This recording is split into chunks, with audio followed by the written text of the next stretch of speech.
A Dragonboat training session involving Chung Ling High School students ended in tragedy on the morning of January 17 when a teacher and a student drowned after the vessel capsized in the waters of McCallum Strait Gout in Penang. The boat with 18 people on board had become unstable after being hit by strong waves, and it crashed into a tugboat moored nearby.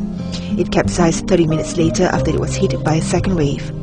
Authorities mounted a search and rescue operation involving some 100 personnel to locate the 4 missing students. Rescue operations were called off when night fell.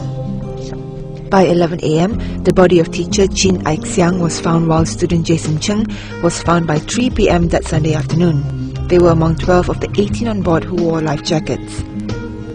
The missing students have been identified as Brendan Yeo, Goh Hee Jiang, Chia Zi Jun, all 17, and Wong Yong Xiang, 16. The students and teacher had gone out to sea for their weekly training in preparation for a competition in July. It was Aik Siang's maiden outing at sea with the students, for he took up the post as the school's Dragonboat team advisor recently. Relatives and friends waited anxiously at McCallum Strait Gout for news of the missing schoolboys.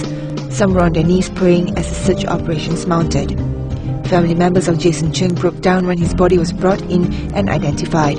A Taoist priest was brought to the site to perform a simple ritual to recall his soul. By Monday afternoon, the remaining bodies of the 4 students were recovered, much to the anguish of family members who had been hoping for a miracle. Penang police and the relevant authorities have begun investigating the cause of the incident. Meanwhile, Chung Ling High School has shut down its Dragonboat Club activities until further notice. Counsellors were brought in to assist students and teachers in need, especially the 12 survivors. Students observed a 3-minute silence while Principal Chua Yao Chow says he is ready to take responsibility should investigation show that the school was at fault. Funerals were held on Tuesday for 3 victims of the boat tragedy.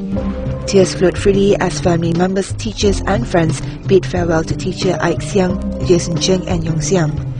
Friends and relatives consoled Chin's mother Lee Bee Hong, and later his sisters accompanied his hearse on a 1 km procession in Baganjermal on the mainland.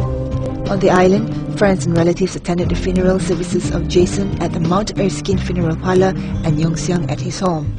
Students brought along gifts, drawings and letters, placed them on top of Jason's and Yong Xiang's casket. It was a heart-wrenching scene as Yong Xiang's parents took a last glimpse of their only child, and his friends made their long bow before the casket was wheeled into the hearse. Leaders led by Deputy Prime Minister Tan Sri Muhyiddin Yassin visited the grieving families. Rebecca, The Star, Malaysia.